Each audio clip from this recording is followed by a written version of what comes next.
London में जो घटना हुई बहुत ही दुखद घटना थी। उसी को लेके इस प्रेस वार्ता को संबोधित करने के लिए हमारे बीच हमारे राष्ट्रीय प्रवक्ता श्री पीसी जी मौजूद हैं।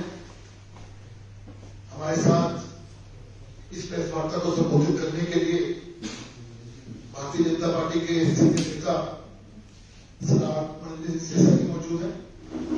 अब मैं निवेदन करूंगा श्री आरपीसी जी से, जी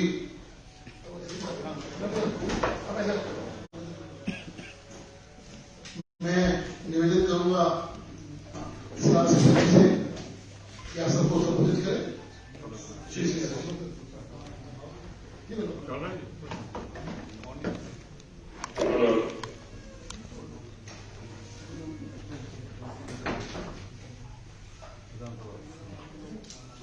जैसे आप सब जानते हैं, कल के सभी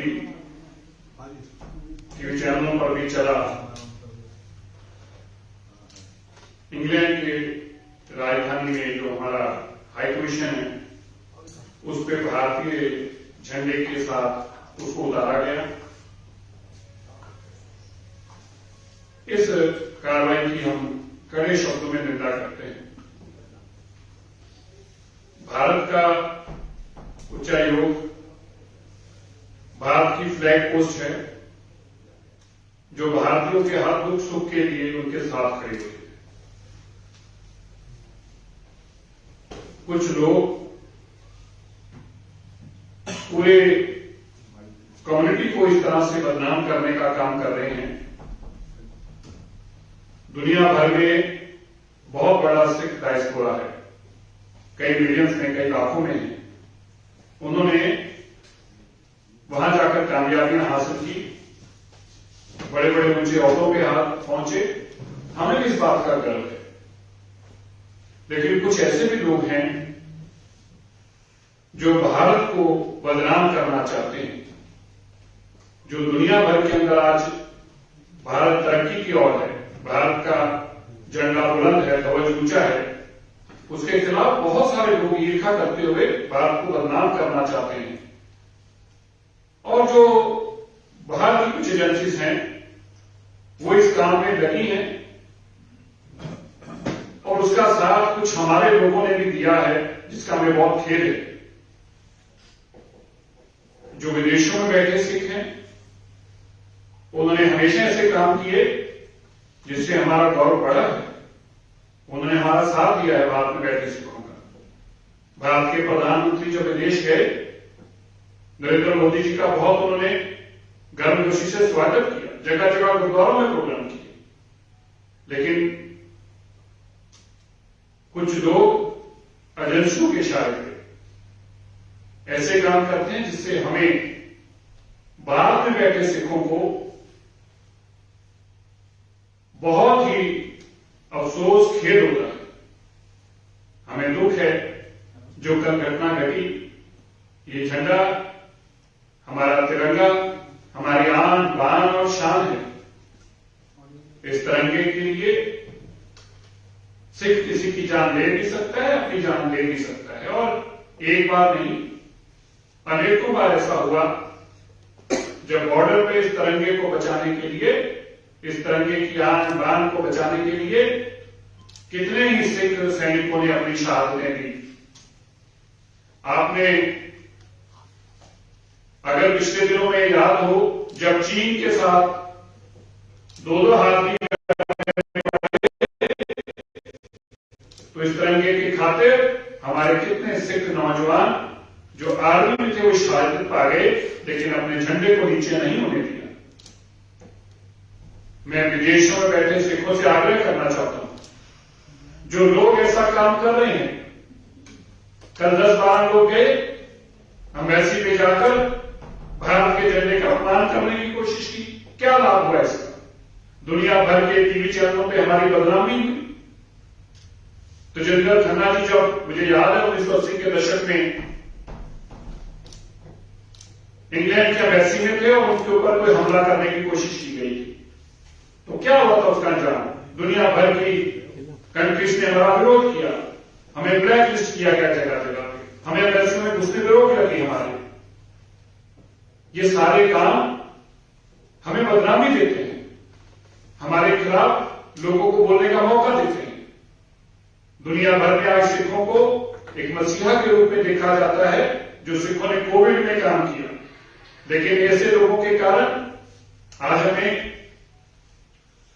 बहुत ही दुख और खेद हो रहा है कि भारत के झंडे के साथ इतना छेड़ की हमारा झंडा है, हमारी जान है, ये मुल्क, ये मिट्टी, इस मिट्टी की खुशबू, ये ध्वज हमारी जान है।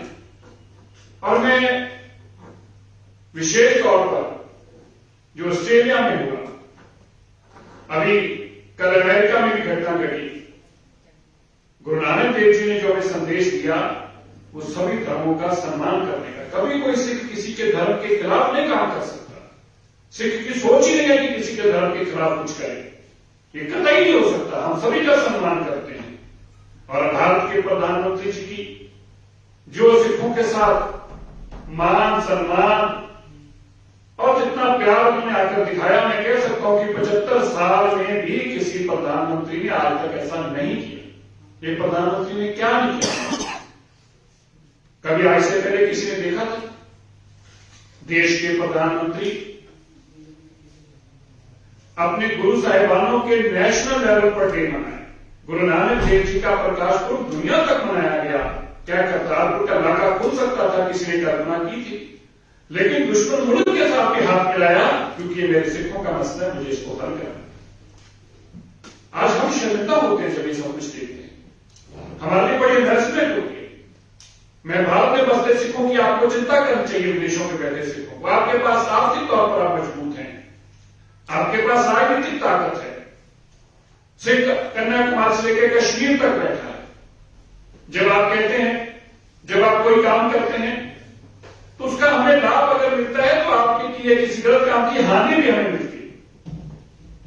मुझे पता है बहुसंख्यक सिख जो विदेशों में भी बैठे हैं वो कतई ऐसी चीज को बर्दाश्त नहीं करते, लेकिन चुप रहते हैं। और चुप रहने से मैसेज ये जाता है कि शायद हम भी साथ दे लें। कल की घटना ने हमारी सबसे बड़ी संस्था श्रोमणी गुरुद्वारा प्रबंधक कमेटी, वो सिखों की नुमाइंदगी की बात कर रही है, पर मुझे बड़ा खेद है उन्होंने भी इसके ऊपर कोई अपनी प्रतिक्रिया नहीं दी।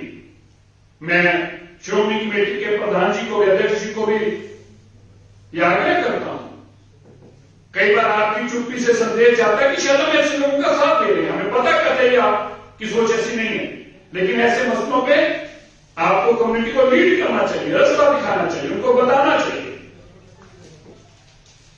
आज हम ये सब महसूस करते हैं कि ये भावना सिखों की नहीं है। चंद लोग जो कर रहे हैं उसकी सिखों की भावना मत समझा रहे। सिख ना कभी ऐसी सोच रखते हैं, ना कभी रखेंगे। और हम कैसे उस प्रधानमंत्री जी का धन्यवाद ना करें जिन्होंने उन साहिबजादों को भी याद किया जिसको 75 साल की आजादी ने भी किसी ने याद किया था। 75 साल हो गए देश को आजाद किए, किसी ने याद नहीं किया उनको। और किस कदर याद की? देश उनके नाम से नेशनल डे है। पूरे देश के लोग, कोई इंस्टीट्यूशन हो, स्कूल हो, सरकार हो, चाहे किसी की सरकार हो, किसी की भाषा बोलता हो, किसी भी स्टेट में हो, आज वो गुरु गोविंद सिंह जी के साहिबजादों को जानने लगा। देश भर के पेट्रोल पंपों से लेके, एयरपोर्टों से लेके, रेलवे स्टेशन से लेके, ये प्रधानमंत्री का अथाह प्यार है हमारे साथ। कोई राजनीतिक लाभ या हानि के लिए नहीं किया जा रहा। लाल किले पे खड़े होकर, उसी लाल किले पे जिस लाल किले से गुरु तेग बहादुर जी की शहादत का फरमान, उसी लाल किले पे खड़े होकर देश के प्रधानमंत्री ये कहें कि अगर सिख धर्म ना होता तो हम आज इस स्थान पे ना होते, देश का नक्शा कुछ और होता। उस प्रधानमंत्री का हम विरोध करें जो प्रधानमंत्री अपने घर में बुलाकर ऐसा प्यार और ऐसा स्नेह दे और ये महसूस कराए कि सिख हमारे सबसे इंपॉर्टेंट हैं। ऐसे प्रधानमंत्री की विरोध करें, उनके खिलाफ कुछ बोले, ये हमें शोभा नहीं देता। मैं अपने सभी भाइयों से और विशेष तौर पर विदेशों में बैठे लोगों से मैं आग्रह करता हूं, अपील करता हूं, हाथ जोड़कर आपसे विनती करता हूं, आप भी बोलिए। ऐसे लोग जो एजेंसियों के हाथों में खेल रहे हैं, ऐसे लोग जो पाकिस्तान से फंडिंग लेकर हम सिखों को बदनाम कर रहे हैं, ऐसे लोग जो हमें 80 के दशक में वापस ले जाना चाहते हैं। आज सिख आगे बढ़ना चाहता है, वो पढ़ना चाहता है, वो देश में ऊपर के पायदान पर आना चाहता है, लेकिन हम दूसरी तरफ उनको किस तरफ ला रहे हैं? कॉन्फ्लिक्ट की तरफ, कन्फ्रंटेशन की तरफ। हम किसी भी कॉन्फ्लिक्ट और कन्फ्रंटेशन वार में यकीन नहीं रखते। हमें जो मान सम्मान हमारे मुल्क में मिल रहा है, हम उसके लिए अपने मुल्क के वासियों के, मुल्क की सरकार के धन्यवाद करते हैं। आज सिखों का सबसे ज्यादा सम्मान अगर है वो सिखों का है। हर आदमी हमें साफ साफ कह के बात करता है, लेकिन जो ये चंद लोग कर रहे हैं, मैं पंजाब के लोगों को, देश भर के सिखों को ये कहना चाहता हूं, हमें ये बात उन लोगों से जरूर करनी चाहिए। अपना दिल खोल के अपनी भावना व्यक्त करके उनको बताना चाहिए कि जो आप कर रहे हो गलत है, साक्षात गलत है।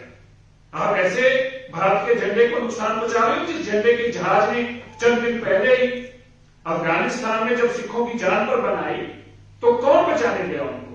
उन्होंने सभी मुल्कों से अपील की थी। मैं जरूर कहना चाहता हूं, ये बात को बहुत जोर देकर कहना चाहता हूं, जब अफगानिस्तान पे सिखों की जान पर बनाई, उन्होंने कनाडा, अमेरिका, इंग्लैंड सबसे आगे किया, पर कोई मुल्क नहीं आया। कौन गया?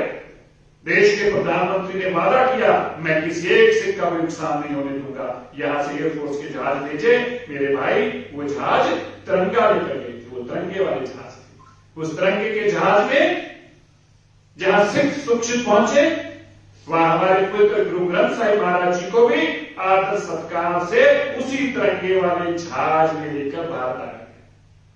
कैसे हम उस तिरंगे की खिलाफत कर सकते हैं? कैसे हम उस तिरंगे को हटा सकते हैं? मैं आप सबसे आज फिर आगे करना चाहता हूं, हम सिखों की भावना समझे। आप करोड़ों की तादाद में विदेशों में रहते हैं सिख डायस्पोरा, हम आपकी भावनाओं की कदर करते हैं। जब आप आते हैं यहाँ पे, हम आपके पद के बिछाते हैं। इसी तरह आपको भी हमारी भावनाओं की कदर करनी होगी, करनी पड़ेगी, करनी चाहिए। जो देश हमें इतना मान सम्मान दे रहा है, उस देश के तिरंगे की कदर आपको भी करनी चाहिए। जो हुआ है आपको ये कंडेम करना चाहिए। और मैं कल से कितनी सैकड़ों सिंह सभाओं से, विदेशों से, दिल्ली की संस्थाओं से संपर्क में चिंता कर रहे हैं, ग्रुपों में मैसेज डाल रहे हैं कि जो हो रहा है ये गलत है। हमारे खिलाफ नफरत फैलाई जा रही है, हमारे खिलाफ लोगों को भड़काया जा रहा है। लेकिन इन सब परिस्थितियों के बावजूद मैं अपने देश के और विदेश में बैठे सिखों को यह आग्रह करके और बड़े दृढ़ निश्चय से कहना चाहता हूं, इन छोटी मोटी विपरीत घटनाओं के बावजूद भारत की मौजूदा सरकार, भारत के प्रधानमंत्री श्री नरेंद्र मोदी जी भारत के हर सिख के साथ खड़े हैं, चट्टान की तरह खड़े हैं। और हम सिख अपने भारत के प्रधानमंत्री और अपने इस तिरंगे के साथ, चट्टान के साथ खड़े हैं। चट्टान के साथ में कोई नहीं बन सकता। मैं फिर से एक बार आग्रह करता हूं, अपील करता हूं, उन सभी से अपील करता हूं, मेरे सिख भाइयों से अपील करता हूं जो विदेशों में बैठे हैं, ऐसे लोगों को आइसोलेट करो, अपने से दूर करो और सख्त संदेश दो। ये नुकसान हमारी कई पीढ़ियों को भुगतना पड़ेगा। जैसे 1980 में नुकसान भुगतना पड़ा, कितने बेकसूर लोग जेलों में चले गए, मारे गए, और उनको बाद में किसी ने पूछा नहीं। और उस हालातों को दोबारा मत बनने दो, मत बनने दो। हमारे बच्चों के भविष्य को मत खराब होने दो। इस मुल्क के अंदर जो हमारी शान है, जो हमारी आन है, जो हमारा कद ऊंचा है, उसका मत नुकसान बचाओ। ये मैं सारे सिखों से हाथ जोड़कर विनती करता हूं। और कल की घटना के लिए फिर कड़े शब्दों में निंदा करता हूं जिन लोगों ने ऐसा काम किया है, उनके खिलाफ कार्रवाई होनी चाहिए। धन्यवाद। धन्यवाद सर जी। अब मैं निवेदन करूंगा भारतीय जनता पार्टी के राष्ट्रीय प्रवक्ता आबी सिंह से, आप सबको संबोधित करें। आबी सिंह। अभी सिरसा जी ने जो कल घटना लंदन में हुई, और उससे पहले ऑस्ट्रेलिया में या बाकी और जगहों पर जिस प्रकार की घटना चक्र ये चल रहा है, उसकी निंदा करी, कड़ी निंदा करी। जितने भी सिख देश भर में है, दुनिया भर में है, कोई भी सिख अपने आप को तिरंगे से अलग नहीं कर सकता। ये कुछ मुट्ठीभर लोग, पे कल की मैं देख रहा गिनती को 15-20 लोग, अभी डिस्प्ले में गिनती के 17 लोग, इस प्रकार के लोग आईएसआई के द्वारा प्रेरित होकर आईएसआई को प्रेरित करती है, उनकी करती होगी, कोई चिंता करती होगी,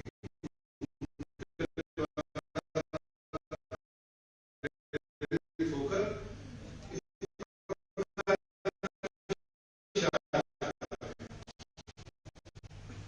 और वो जो शरारत करते हैं उसके कारण से सब सिखों के लिए दिक्कतकारी करते हैं। वे भूल जाते हैं कि इस देश में लांस नायक करण सिंह जी भी हुए हैं, सूबेदार जोगिंदर सिंह जी का नाम वे भूल जाते हैं, फ्लाइंग ऑफिसर निर्मलजीत सिंह शेखों का नाम भूल जाते हैं, नायक सूबेदार दाना सिंह जी का नाम भूल जाते हैं, जिनको देश में परमवीर चक्र मिला इसी तिरंगे की रक्षा की थी। इसी तिरंगे की रक्षा करते हुए इन्होंने शहादतें दी और इनको परमवीर चक्र मिला। वह जनरल जे सिंह का नाम भूल जाते हैं, जिन्होंने तिरंगे के लिए पूरी फौज को लीड किया। जनरल विक्रम सिंह का नाम भूल जाते हैं, field marshal air chief Arjan Singh का नाम भूल जाते हैं, एयर चीफ दिलबाग सिंह जी का नाम भूल जाते हैं, एयर चीफ बरिंदर सिंह जी का नाम भूल जाते हैं और सबसे ऊपर तो जनरल अरोड़ा का नाम भूल जाते हैं, जिन्होंने पाकिस्तान के 2 टुकड़े किए, बांग्लादेश बनवाया। इन्हीं जिनकी मदद से वह सब ये करते हैं, वहां पे जाते हैं, उन्हीं के आकाओं के देश के 2 टुकड़े हुए जनरल अरोड़ा ने कराए। तो ये जो शरारतपूर्ण मामला चल रहा है, हमारा अपील है यूके एम्बेसी से भी कि किसी भी देश के अंदर जब भी कोई भी एम्बेसी पर कोई हमला होता है तो वो ठीक नहीं है। वियना डिक्लेरेशन के अंतर्गत हमारी जो प्रॉपर्टीज वहां पर हैं, जो हमारे डिप्लोमेट्स हैं, उनकी सुरक्षा करना वहां के देशों का, जिस देश में भी वो एम्बेसी हो, जिस देश में भी वो डिप्लोमेट हो, यूके में है तो यूके सरकार का, ब्रिटिश सरकार की ये रिस्पॉन्सिबिलिटी कि उनकी वो चिंता करें। भारत सरकार ने भी खूब उस पर अपना प्रोटेस्ट जाहिर किया है, एक मैसेज, स्ट्रॉन्ग मैसेज भी भेजा है और वहां की सरकार से भी निवेदन है कि जो लोग उसमें दोषी हैं उन पे कड़ी से कड़ी कार्रवाई वो चिन्हित हैं। मुझे जानकारी मिली कि आज ऑस्ट्रेलिया की सरकार ने कुछ जो लोग वहां पे अभी हाल में जो शरारत हुई थी उस पर कार्रवाई करनी शुरू करी है। ऐसे ही ब्रिटिश गवर्नमेंट जो लोग उसमें दोषी हैं उन पे सख्त से सख्त कार्रवाई करे, ताकि ये मैसेज आए कि हमारी जो दोस्ती है प्रधानमंत्री मोदी जी का जो काम है उसके चलते हुए कोई शरारत ना कर सके और उनके खिलाफ जो भी शरारत करेगा उनके खिलाफ सख्त से सख्त कार्रवाई होगी और सख्त से सख्त एक्शन लिया जाएगा। एक बात और कहना चाहूंगा, ये जो वहां करते हैं ये सोचते हैं कि इसका कोई लाभ यहां पे मिल रहा हो।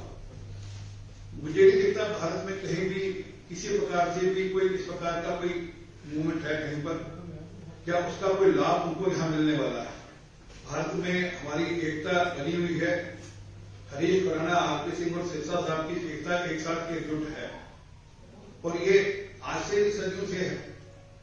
मैं एक उदाहरण और देकर आपको याद दिलाता हूं, देश की आजादी के लिए पहली बार कोई तोप के गोले छोड़ाए गए थे, उससे छोड़ाए गए थे इस तिरंगे के लिए 1872 के अंदर, कांग्रेस के बनने से 15-13 साल पहले की बात है। तो इस तिरंगे के लिए हम लोगों ने शहादतें दी, इस तिरंगे के लिए हम लोगों ने अपनी कुर्बानियां दी और इस तिरंगे के मान सम्मान के लिए हम किसी हद तक भी जाएंगे। ये मैसेज उनको भी होना चाहिए और जो लोग विदेश में इनके पीछे बैठकर शरारत करें उनको भी होना चाहिए कि देश का सिख किसी भी कीमत पर तिरंगे की आन में, मान में, सम्मान में कोई कमी नहीं आती। एक बात जो और, जिस प्रकार से प्रधानमंत्री मोदी जी ने निरंतर सिखों के जितने इश्यूज थे उनको एक एक कर रिजॉल्व भी किया और उनकी चिंता भी करी। वो वीर बाल दिवस मनाने से लेकर, गुरपुरब मनाने से लेकर दुनिया भर के एम्बेसीज के अंदर, जिस एम्बेसी पर कल हमला हुआ उस एम्बेसी के अंदर भी सात श्री गुरु नानक देव जी का गुरपुरब मनाया गया। कभी हुआ नहीं था इस देश के इतिहास में कि गुरु नानक देव जी का कोई गुरपुरब या हमारे किसी संत का गुरपुरब उन एम्बेसीज में मनाया जाएगा। तो जो लोग ये शरारत कर रहे हैं उनको ये भी समझ में आना चाहिए कि आप कहां पर हमला कर रहे हैं, कहां पे आप शरारत कर रहे हैं। इन एम्बेसीज में प्रधानमंत्री मोदी जी के चलते ग्रुप को बनाया है। मैसेज क्लियर है कि देश का पूरा सिख इस घटना की निंदा करता है और ये अपेक्षा करता है कि जो भी इस प्रकार की शरारत कर रहे हैं उनके खिलाफ जहां जहां पे ये शरारत हो रही है उनके खिलाफ वहां के जहां जो सरकारें हैं कड़ी से कड़ी कार्रवाई करेगी। बहुत बहुत धन्यवाद। किसी को सवाल तो सर एक साल के अंदर 2 बार इंडियन एम्बेसी को, इंडियन हाई कमीशन को निशाना पे लिया गया और 2 बार ये अटैक हुआ है इंडियन हाई कमीशन पे, और इसके लिए कौन जिम्मेदार है? मैंने अभी बताया ना कि आईएसआई के द्वारा प्रेरित कुछ लोग शरारती थे। अब कल का अगर आप वीडियो देख लें तो अगर आप उनके हेड काउंट करें तो मिलाकर 20 लोग, और लंदन के अंदर 2% पॉपुलेशन, बड़ी संख्या है, तो कुछ शरारती तत्वों की फंडिंग होती है, स्पॉन्सर हो रहा है, इसमें तो कोई शक नहीं। आईएसआई लगातार निरंतर हमारे देश को अंदर जो उनका 1000 कट का जो उनका आइडिया है उसको बढ़ा रहे हैं, वो बाहर के लोगों को भी यूज कर रहे हैं।